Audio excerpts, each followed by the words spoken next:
Dans notre quête de beauté et de bien-être, il se pourrait que nous invitions involontairement des intrus invisibles et potentiellement nocifs dans notre organisme. Des substances chimiques, des perturbateurs endocriniens se cachent dans nos produits cosmétiques préférés. Bonjour à tous et bienvenue sur ma chaîne qui parle de la toxicité des produits cosmétiques. Pour ceux qui ne me connaissent pas, je suis Julie Mekoué, ma chaîne parle de la toxicité des cosmétiques. Je suis ravie de vous accueillir, je suis d'autant plus ravie que c'est mon premier format long sur YouTube. J'ai eu à réaliser jusqu'à présent de nombreuses vidéos short sur différents thèmes concernant la toxicité des produits cosmétiques sur tous mes réseaux sociaux, Instagram, TikTok, Facebook et YouTube. Je vous invite d'ailleurs à aller regarder pour vous enrichir d'informations inédites sur cette thématique, à commenter et surtout à vous abonner si ce n'est pas encore fait. Tous les liens sont dans la description de cette vidéo. Dans cette vidéo, vous allez découvrir comment nous risquons tous les jours notre vie en nous badigeonnant quotidiennement de cosmétiques. Pourquoi nous devons redoubler de vigilance et rester en alerte. Restez bien jusqu'à la fin de la vidéo où je vous délivrerai les 5 secrets pour se protéger contre la dangerosité des cosmétiques. Sans plus tarder, c'est parti! Savez-vous qu'il y a 3 grandes voies d'entrée des cosmétiques dans l'organisme? L'ingestion, l'inhalation et la voie cutanée. Chaque jour, nous couvrons notre peau de 1001 substances chimiques et naturelles présentes dans les cosmétiques. Crème, gel pour corps, mains, pieds, visage, shampoing à travers le cuir chevelu, antitranspirant, déodorant, vernis à ongles, le maquillage, la liste est longue. Dans ces produits se retrouvent de nombreuses substances toxiques comme les perturbateurs endocriniens. Nous en parlerons dans cette vidéo. Je vous expliquerai ce que c'est qu'un perturbateur endocrinien. Ces molécules sont soupçonnées d'être la cause de nombreuses maladies. Or, la peau est semi-perméable, ce n'est pas une barrière absolue. C'est certainement un avantage pour y faire transiter des médicaments via les patchs par exemple. En revanche, un inconvénient, un grand risque quand on s'applique produits cosmétiques regorgeant des substances toxiques. La question à se poser est la suivante. Pourquoi devons-nous redoubler de vigilance avec les cosmétiques? Tout d'abord, commençons par parler de la peau, l'organe en premier concerné par la pénétration des cosmétiques dans notre organisme. En fait, la peau est l'organe le plus étendu et le plus lourd du corps humain. Il pèse en moyenne 3 kg chez la femme et 5 kg chez l'homme. La peau est composée de l'épiderme, qui est la couche la plus externe de la peau, principalement constituée de cellules kératinisées, responsables de la protection contre les éléments extérieurs. Ensuite, on a le derme qui est sous l'épiderme et contient des fibres de collagène et d'élastine, des vaisseaux sanguins, des glandes sébacées et sudoripares. Cette couche apporte élasticité et nutrition à la peau. Et enfin, on a l'hypoderme qui est la couche la plus profonde composée principalement de tissus adipeux. Elle isole le corps et absorbe les chocs. La peau assure différentes fonctions dans l'organisme.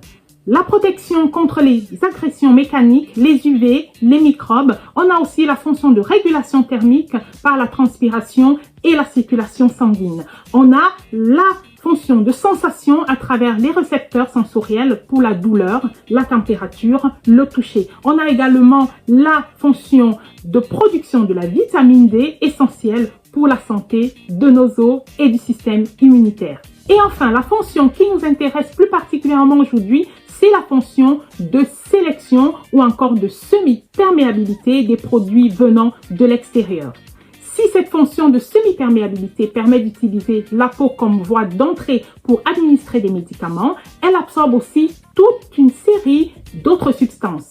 Les molécules liposolubles, c'est-à-dire solubles dans les graisses, sont généralement plus facilement absorbées que les molécules hydrosolubles, c'est-à-dire solubles dans l'eau. Par contre, les cosmétiques sont souvent des émulsions ayant à la fois des propriétés liposolubles et hydrosolubles, donc capables de passer aisément la barrière cutanée. Les cosmétiques appliqués sur la peau peuvent pénétrer via les pores, les follicules pileux ou directement à travers les couches de la peau. La vitesse et l'efficacité de l'absorption dépendent de plusieurs facteurs, notamment de la taille des particules, la solubilité, de la concentration, de la durée d'exposition et de la zone d'application. Dans le cas des cosmétiques, il s'agit très souvent des solutions dites colloïdales parce qu'elles contiennent des particules de taille de 1 nanomètre à 1 micromètre. Ces particules sont stabilisées par des émulsifiants. Les composés sont souvent amphiphiles, c'est-à-dire, comme on l'a vu plus haut, solubles aussi bien dans des graisses que dans l'eau. Les principes actifs sont souvent concentrés pour assurer une meilleure efficacité. Nous en sommes exposés quotidiennement et nous les appliquons généralement sur une large surface corporelle, si ce n'est sur tout le corps. Tout ceci favorise une absorption rapide et importante des cosmétiques dans notre organisme. Une fois planté le décor, la question c'est pourquoi les produits cosmétiques doivent être un problème de santé publique très important. Oui, je dis bien très important. Parce que, au regard de ce qu'on a dit précédemment, vous avez compris que les cosmétiques pénètrent dans l'organisme comme les aliments que nous consommons ou même les médicaments que nous ingérons. Pourtant, contrairement aux aliments, les cosmétiques arrivent rapidement dans le sang sans les phases de digestion et d'excrétion qui peuvent contribuer à diminuer la toxicité des aliments. Nous installons généralement une routine avec les cosmétiques. Les mêmes cosmétiques sont généralement utilisés quotidiennement sur plusieurs semaines, voire plusieurs années, alors que nous changeons le menu de nos repas tous les jours. Ça permet de diminuer la toxicité des ingrédients alimentaires potentiellement toxiques. L'exposition est donc chronique avec les cosmétiques. Et pour la comparaison avec les médicaments sont absorbés de la même manière que les cosmétiques. Mais les médicaments bénéficient d'une meilleure réglementation. Les médicaments sont généralement prescrits par un médecin. Ils ne sont pas de libre accès. On a des doses et des durées d'administration qui sont précises et qui tiennent compte de leur toxicité. Par contre, les cosmétiques sont quant à eux en libre service et pourtant potentiellement plus toxiques. L'un des dangers les plus importants est celui des perturbateurs endocriniens. Oui, nous en avons parlé plus haut. Alors, de quoi s'agit-il? En fait, le système endocrinien est composé de glandes qui sécrètent des hormones. Les hormones sont des messagers portant des informations permettant la régulation et le bon fonctionnement de l'organisme. Or, certaines substances chimiques miment le comportement des hormones. Ce sont des perturbateurs endocriniens.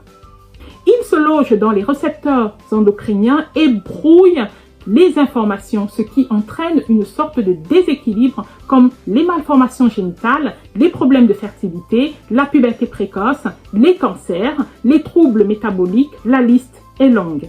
L'équipe scientifique de l'unité endocrinologie pédiatrique du CHU de Montpellier a montré que les perturbateurs endocriniens ont une forte action sur l'organisme pendant 3 étapes de la vie.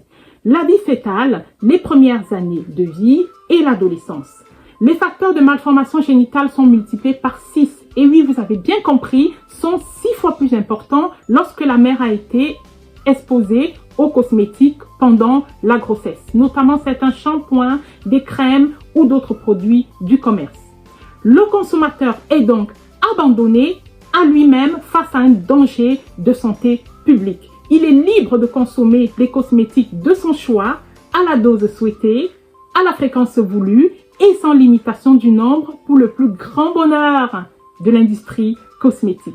Vous comprenez donc que votre destin est dans vos mains. C'est à vous de prendre conscience de la dangerosité des produits cosmétiques que nous utilisons tous les jours et c'est à vous de vous protéger. Nous arrivons presque à la fin de cette vidéo. Merci à vous d'être restés jusque-là. Je vous délivre, comme promis, les 5 secrets pour se protéger de la toxicité des cosmétiques. Alors, le premier secret, c'est de maîtriser les principales classes d'ingrédients potentiellement toxiques dans les cosmétiques. Secret 2, savoir lire les étiquettes pour identifier ces toxiques et ce, quel que soit le label. Secret 3, se faire aider par les applications de détection des composés toxiques sur les étiquettes des produits cosmétiques. Secret 4, être minimaliste. Utiliser le moins de produits cosmétiques, c'est le moyen le plus simple et le moins cher de se protéger contre la dangerosité des produits cosmétiques. Et enfin, apprendre à faire ses cosmétiques soi-même quand c'est possible. Dans cette chaîne, mon objectif est de vous délivrer au fil des vidéos toutes les informations nécessaires pour la maîtrise de ces 5 piliers. Imaginez une routine de soins où chaque produit est un allié sûr pour votre corps, où chaque application de crème, de gel douche ou de déodorant contribue à votre santé plutôt qu'à la compromettre. C'est un monde que nous pouvons construire ensemble. Abonnez-vous donc massivement à cette chaîne et à tous mes réseaux sociaux pour ne rien manquer. Si cette vidéo vous a été utile, n'oubliez pas de liker et de commenter. Quant à moi, je vous dis à bientôt pour de nouvelles vidéos.